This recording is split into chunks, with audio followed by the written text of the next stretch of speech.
Hello folks, this is GhostWheel and welcome to my video about a new mobile game that I'm playing at the moment called Misty Continent Cursed Island, and that's available for Android and iPhone. I was planning to stream this, but it turns out Windows Update over the months must have knackered my streaming gear, so I'm essentially just recording all this in one take instead. Right, okay, with this video I'll try to cover the recommended troop and hero compositions, but first I'll start with a quick introduction to the game for those unfamiliar. The game is one of those slow base building types for the mobile, where you progress by increasing your troop strength, building and technology over time, and it's the second type I've played over the past year. And these types of games can generally be identified by having a central hub and 4 towers in the centre, and there's like a fortnightly event where folks battle it out to be the ruler of the server. Misty itself is just a few months old, and I've heard it's similar to Guns of Glory, which is another game by the same developers. I've not played Guns of Glory, but it's similar to other games like Puzzles and Survival and Beasts and Puzzles. And Beasts and Puzzles is one that I'm still playing myself. Like I said earlier, the mechanics are similar, and even the games I mentioned uses a similar stat scaling with the troops, so various tactics to min-max troops and progressing your buildings would be familiar to those who have played these type of games. With Misty, certain events like Ancient's Gate and the Wolf encourages you to score as highly as possible with the best damage, so with that in mind, I recommend that you try to focus on one good march that deals as much damage as possible. When looking at the baseline stats of each type, you'll find that infantry offers good defense, but around only half the damage of distance and cavalry. Distance and cavalry offers equal damage, but cavalry moves a bit faster in the world map and gets attacked before distance troops, while infantry is always the first to get hit in battles. It's worth having a look at the baseline stats actually. Let's go into each building. If you press the I for information on the top right, you'll find the stats here, and you'll see that infantry has a lot more health and defense, but about half the attack.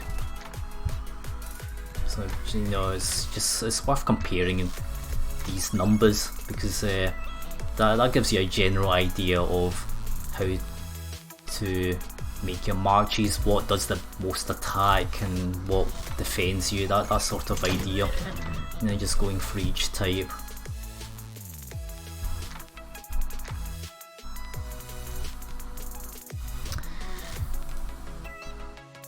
Right, to deal as much damage as possible, I recommend looking at what gold heroes you have and try to use them in pair combinations. Because these, let's have a look at my heroes. Only have 2, but you'll see that these gold heroes have various hero skills in the bottom, and it's the very last skill that you have to have a look at. For instance, Conrad here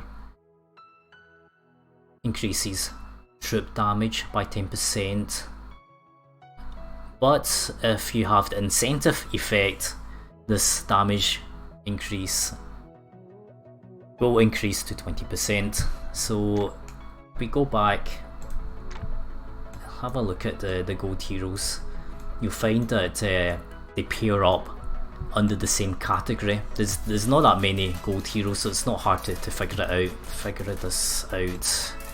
So if we have a look at the cavalry type heroes, I think it's Rosabella here, and you look at her last skill, yeah, there we go. See, you can see Rosabella has a 50% chance of gaining an incentive effect, and this incentive effect will work on top of the other hero that I have, and that's how they pair up.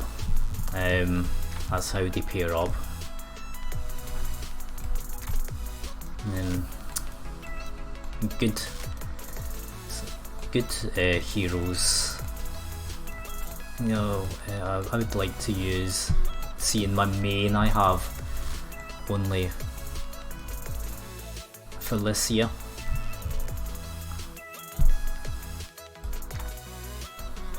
Who has a good skill with the Shred effect.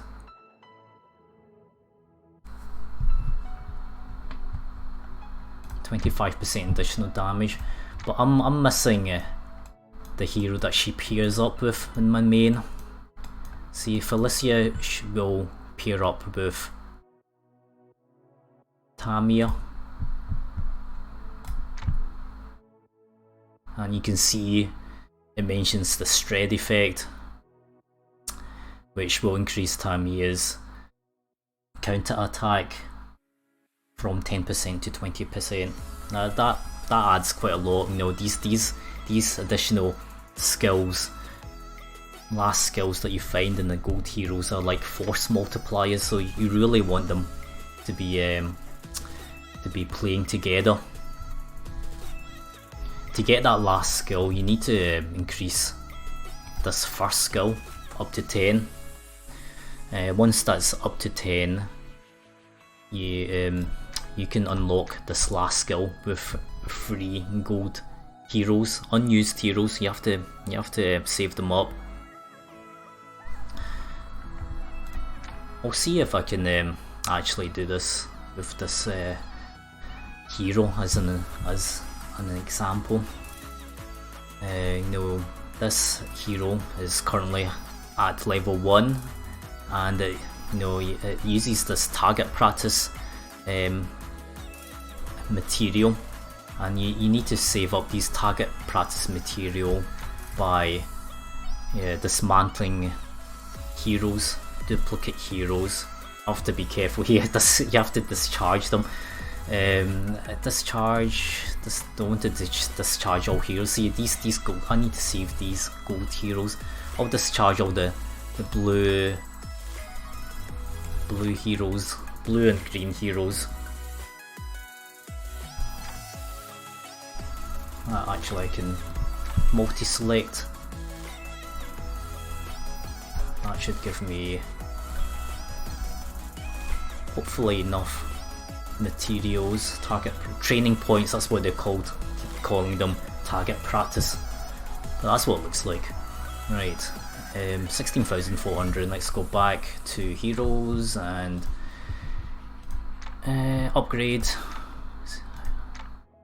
Keep upgrading. Oh no, not enough. Not enough. I need to go back to this tavern.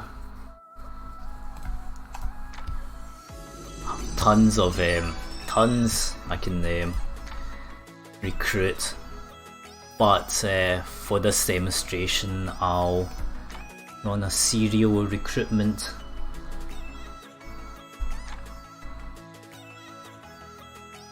Maybe just do half of them for now.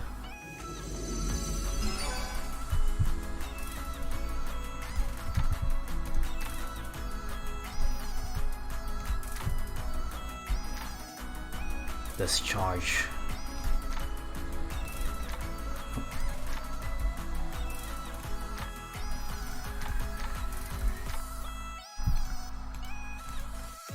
That's probably still not enough.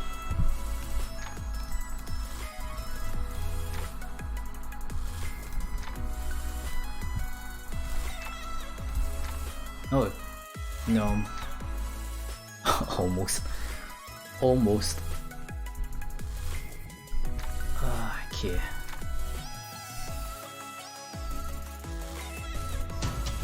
Let's head back to the tavern.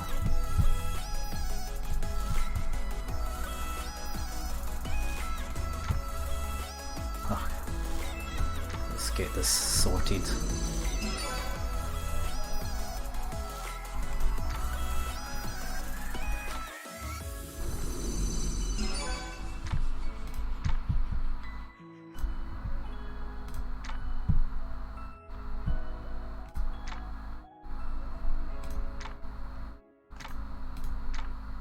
$62,000, right? Okay, that should be enough now.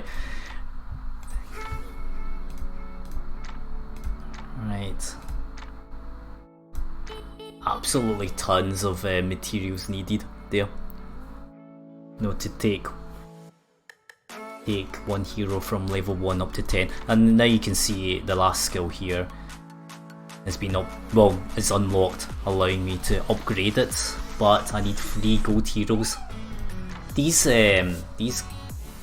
gold heroes with the hat, you'll find you get them free if you find a gold hero for the first time. But I need 3 of these to unlock it, but that's all it takes. Once you've unlocked it, it's unlocked forever, and there's no levels or additional things you need. So you have to be careful what you save up.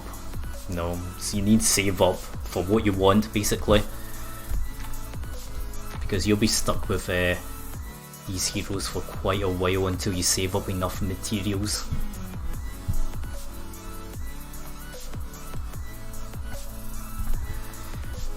Like I said, it's not hard to find the hero pairings. You just have a look at the last skill. Just one more example. The new 2 heroes. You can see this one with the blessing effect, and you can see that it's the same type here. Heavy duty goes with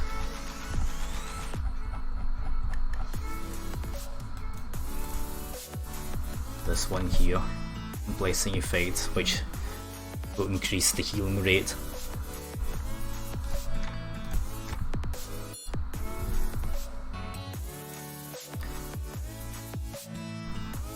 There are other purple heroes and the blue ones, blue and green ones. I found it's really the gold heroes that you'll be using to focus on attack and participate. You'll be using those gold heroes to participate in the events as well. So if you're lacking on any gold heroes at the start of the game, then just go with the highest purple hero that you have. Purple heroes.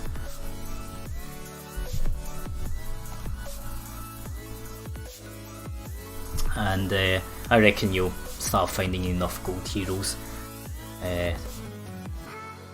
and that'll make those purple and blue heroes obsolete fairly early in the game. The non-gold heroes can be leveled up for more CP, and I think you'll unlock additional one-off rewards too. So like gold, for achievements. And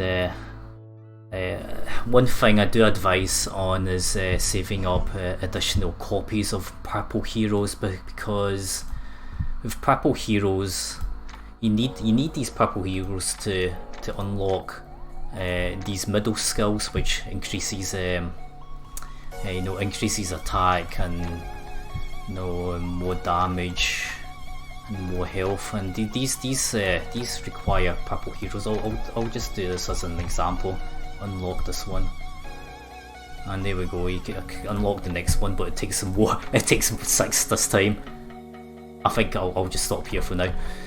But you can see it takes a lot of copies of purple heroes to unlock these middle skills, and that's something to bear in mind.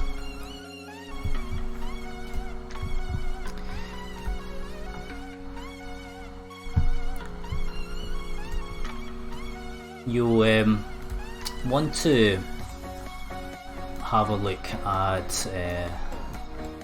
where is it? It's the building. Trying to find. Oh, there it is. It's blind for a second. The drill grounds. You want to use formations, which will help you quickly select your best march. You configure your best march. Select the heroes. There we go. And you can assign, the amount of troops you want up to 6 here. You can have 6 different marches. So this is the last one I still need to unlock. But in this example here, preferably I'd want to do as much damage as possible. I'd want to upgrade all the skills for this hero, the cavalry hero, and have as much cavalry units as possible to make use of all the cavalry skills and percentages stats. In the long term, I'd want the both pairings, but I don't have this in this account. Hopefully, eventually, with time, I'll find enough heroes to make the correct pairing. But for the most damage, I would have all cavalry here. But for attacking bases, I'd recommend going something like 30% on infantry and then the rest on cavalry. 30% on infantry will help absorb damage while your cavalry hits as hard as possible. But for other stuff like Ancient's Gates and Wolf, I'd just go all cavalry here and focus on as much cavalry stats as possible in the technology tree and the commander skills. And you'll find cavalry, in talent points here. Apply as much cavalry stats as possible through this talent tree and technology tree, and you'll hit. There's more things. There's the gears as well. If your heroes are leaning towards cavalry, then just put as much as possible into cavalry to hit as hard as possible. And my main, which I might show in a different video, is all focused in distance, and I got as high as rank, I think it's around rank 12, past various events. But the last time I only got to 21 in the Wolf event. It's not showing up. Yeah, the Wolf event comes, I think, every 2 weeks, maybe, or every week. It's the end of every week. It's the end of every week. Right.